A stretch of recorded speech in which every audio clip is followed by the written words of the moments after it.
Corona vaccine में सुअर की चर्बी, पोर्क जेलेटिन पर मचा है विवाद। वैक्सीन को लेकर फतवा जारी,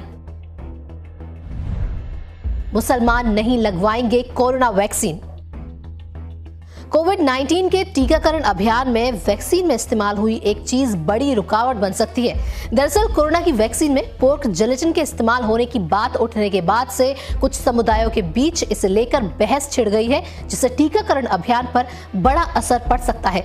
एसोसिएटेड प्रेस से बातचीत में ब्रिटिश इस्लामिक मेडिकल एसोसिएशन के महासचिव सलमान वकार का कहना है कि ऑर्थोडॉक्स यहूदियों और मुसलमानों समेत विभिन्न धार्मिक समुदायों के बीच टीके के इस्तेमाल को लेकर असमंजस की स्थिति पैदा हो गई है। ये सुअर के मांस से बने उत्पादों के इस्तेमाल को धार्मिक रूप से अपवित्र मानते हैं। कोरोना वैक्सीन में इस्तेमाल पर कब शुरू हुआ विवाद? वैक्सीन और पोर्क जेलेटिन को लेकर विवाद की शुरुआत हुई इंडोनेशिया से। वहां के मुस्लिम समुदाय के बीच ये बात तेजी से फैली कि वैक्सीन में सुअर का मांस इस्तेमाल हुआ है और ये हराम है। धीरे धीरे दुनिया की बड़ी मुस्लिम आबादी के बीच इस पर चर्चा शुरू हो गई, जिसके बाद धर्मगुरुओं को आगे आकर बयान जारी करने पड़े हैं।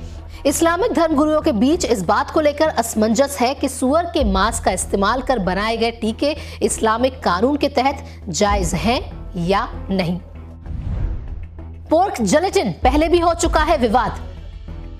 वैक्सीन में पोर्क जेलेटिन के इस्तेमाल को लेकर विवाद नया नहीं है। सबसे ज्यादा मुस्लिम आबादी वाले इंडोनेशिया में ही 2018 में उलेमा काउंसिल ने चेचक और रुबेला के टीकों में जेलेटिन की मौजूदगी बताकर उन्हें हराम करार दिया था। इसके बाद धर्मगुरुओं ने बच्चों से ये टीके ना लगवाने की अपील शुरू कर दी थी।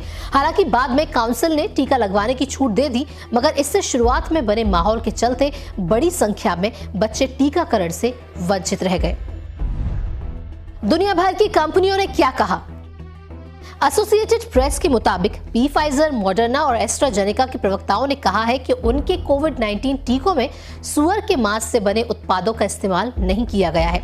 कई कंपनियां ऐसी हैं जिन्होंने ये स्पष्ट नहीं किया है कि उनके टीकों में सुअर के मांस से बने उत्पादों का इस्तेमाल हुआ है या फिर नहीं हुआ। अब अगला बड़ा सवाल, पोर्क जेलेटिन क्या है? टीकों में क्यों होता है इसका इस्तेमाल?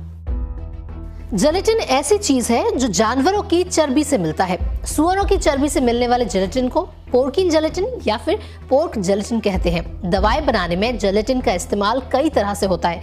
वैक्सीन में इसका इस्तेमाल एक स्टेबलाइजर की तरह करते हैं, यानी पोर्क जेलेटिन ये सुनिश्चित करता है कि वैक्सीन स्टोरेज के दौरान सुरक्षित है या नहीं रहेगी और इसका असर बरकरार रहेगा या नहीं।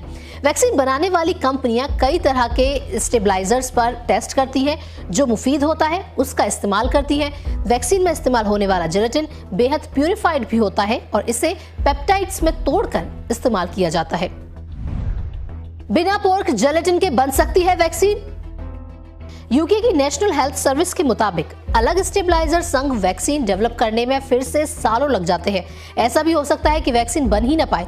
कुछ कंपनियां सुअर के मांस के बिना टीका विकसित करने पर कई साल तक काम कर चुकी हैं। स्विट्जरलैंड की दवा कंपनी नोवार्टिस ने सुअर का मांस इस्तेमाल किए बिना मेनिंजाइटिस टीका इस्तेमाल तैयार किया था, जबकि सऊदी और मलेशिया स्थित कंपनी एजे फार्मा भी ऐसा ही टीका बनाने का प्रयास कर रही है। वैक्सीन में पोर्क जेलेटिन, अब मुस्लिम समुदाय क्या करे? संयुक्त अरब अमीरात की फतवा काउंसिल ने कहा है कि अगर वैक्सीन में जेलेटिन मौजूद हो तो भी मुसलमान उसका इस्तेमाल कर सकते हैं। काउंसिल के चेयरमैन शेख अब्दुल्ला बिन वैया ने कहा कि अगर कोई और विकल्प नहीं है तो वैक्सीन को लेकर इस्लाम में सुअर को लेकर लगाए गए प्रतिबंध लागू नहीं होंगे। उन्होंने कहा कि वैक्सीन के मामले में पोर्क जेलेटिन दवा की कैटेगरी में आता है, ना कि खाने की। वहीं सिडनी विश्वविद्यालय में सहायक प्रोफेसर डॉक्टर हरनूर राशिद कहते हैं कि आम सहमति ये बनी है कि ये इस्लामी कानून के तहत स्वीकार्य है, क्योंकि यदि टीकों का उपयोग नहीं किया गया तो बहुत नुकसान होगा। यहूदी भी ले सकते हैं वैक्सीन। इजराइल की रब्बानी संगठन जोहर के अध्यक्ष रबी डेविड स्टेव ने कहा, यहूदी कानूनों के अनुसार सुअर का मांस खाना या इसका इस्तेमाल करना तभी जायज है जब इसके बिना काम न चले। उन्होंने कहा कि अगर इसे इंजेक्शन के तौर पर लिया जाए और खाया नहीं जाए तो ये जायज है और इससे कोई दिक्कत नहीं है। बीमारी की हालत में इसका इस्तेमाल विशेष रूप से जायज है। तो ये तो बात हुई वैक्सीन में पोर्क जेलेटिन के इस्तेमाल को लेकर। बाकी आप क्या कुछ राय रखते हैं? आप अपनी राय हमें कमेंट के जरिए जरूर बताएं और इसी तरह के और भी न्यूज अपडेट से जुड़े रहने के लिए जुड़े रहें पंजाब केसरी टीवी के साथ। नमस्कार। हमसे जुड़े रहने के लिए हमारे YouTube चैनल को सब्सक्राइब करें और नई वीडियो की नोटिफिकेशन के लिए बेल आइकॉन को दबाएं।